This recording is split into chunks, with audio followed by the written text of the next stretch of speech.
What's up, kings? Let's talk about wet dreams, why a practitioner of NoFap or Brahmacharya, why they might get them, and what they signify in terms of your energetic loss or output. In his book, The Practice of Brahmacharya, Swami Sivananda distinguishes between two kinds of wet dreams.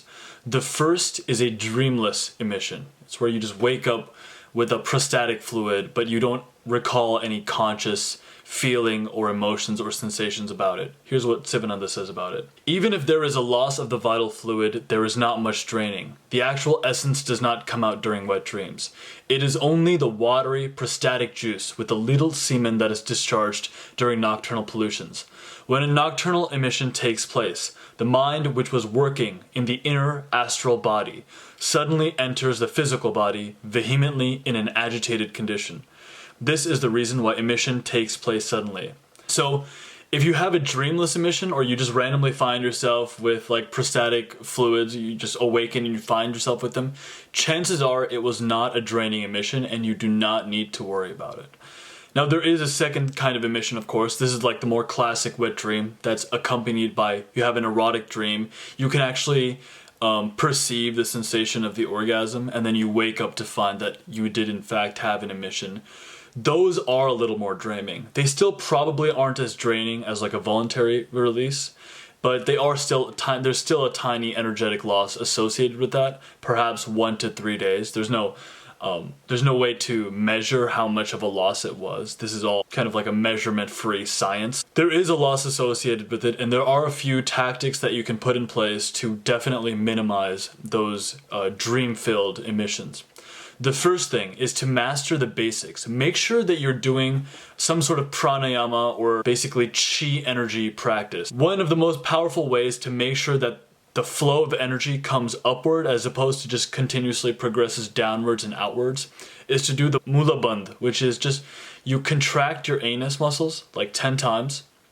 You do these contractions, and then at the tail end of your 10th contraction, you just breathe in deeply from your belly and you visualize energy going up to your brain. So you do one of these. And you visualize. The most important thing is that you visualize the energy coming up, and then once you've done an inhale, it also is helpful to do like a hissing sound and visualize that energy that has now come up to your head and is going down and kind of energizing the rest of your body. So here's what that whole cycle looks like. It's contract, contract, contract.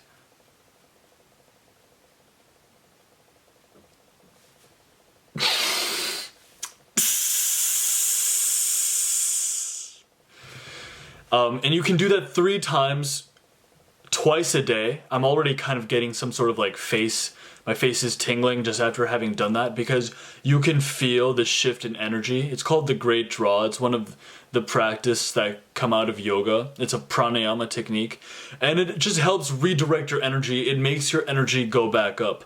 Now, I'd say for 60% of cases, just regularly incorporating that Great Draw, the MULA bandha, that'll eliminate a majority of your dream-filled wet dreams. Other things that you can be mindful of. Make sure you definitely take cold showers before sleeping. Make sure you work to exhaustion every day. One of the most important things you can do, just in terms of living a good life, is to work as hard as you can that day.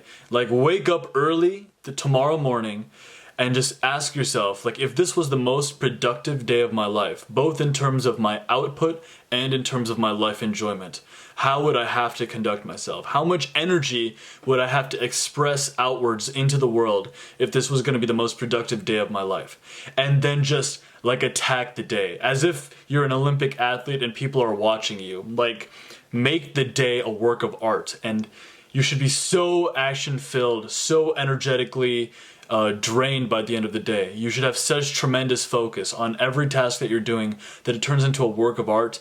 And in doing so, by the time 9 or 10 p.m. rolls around the next day, you should be completely exhausted and completely spent of any sort of energetic buildup. It should have been expressed outwards into the world. Now, if you're regularly doing that, these basics of the MULA bandha, where you just contract your anus muscles and then lift that energy up, you're taking cold showers before sleeping, and then you are using up, expending your energy over the course of your day, a majority of your dream-filled nocturnal emissions, like if you have an unusually high amount, that will be alleviated, that will be taken care of. There are still more practices yet, more techniques yet, if this is like a really persistent problem for you. Another tactic is to make your food blander. Eat bland foods. Don't have any spices in your diet. Now, this is not something I practice. I eat a really tasty diet, but I also pretty much never get wet dreams, ever. In the whole year and a half that I've been pursuing this, I might have had one, and it was a dreamless emission that Swami Sivananda says was just like prosthetic fluid. So for me, it's not a problem, and because of that reason, I'm not as regulated in terms of my diet. But if this is like a real chronic problem for you, then making your diet as bland as possible will make a difference. But that's like a really not fun thing to do, but it will make a difference. It will reduce your wet dreams. And then one last thing that is a helpful tactic is to pray before sleeping, which is a little more religious oriented, but if you don't believe in any conception of God or any spiritual divine forces, then just pray to yourself. Pray to the king energy within you.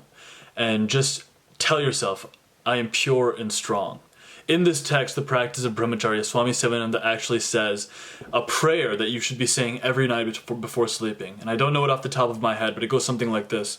Make me a Sadachari, Brahmachari, and Urdhvaret Yogi. Make me pure as Sri Aurobindo, Sri Lakshmana, Bhishma Pitama, Lord Hanuman. These are all great beings from the Hindu texts. Protect me from the vasanas of the world. Prachodayat, Prachodayat, Om, Om, Om, I am thine. Strength. Stuff like that. Basically focus on the virtues of purity and strength. Feel yourself being a strong person with spiritual strength, with purity in your heart. Make a conscious prayer to the universe of purity. Protect me from the vasanas or the impressions of the world. Saying a prayer before sleeping is also a tactic that will reduce your wet dreams. And one last thing I'll say to close this topic out, hopefully for the last time, is you can't control this, so don't worry about it. Put all of your energy in your expression, in your actual work. And regardless if you never get wet dreams, that's fantastic. If you're bothered by them, if you're plagued by them, you get them all the time, continue to ignore them. Focus on the surrounding disciplines regardless, and with time that will take care of itself. For some people, they say it could be as a result of the impressions you've built up in previous lifetimes. You don't necessarily have to believe that, but that is one reason that they say that some people don't get them at all and some people get very, very frequent wet dreams, is that you have impressions in your subconscious, but also impressions that are part of you from previous births that you don't know about. It's also the reason why someone could be feeling like a pain in their back all their life. Well, it could be, they say, that maybe you were stabbed in the back, and that's kind of like a source of your collective memory that has been left unresolved. And the only way to resolve it is through deep meditation and basically through the help of a guru.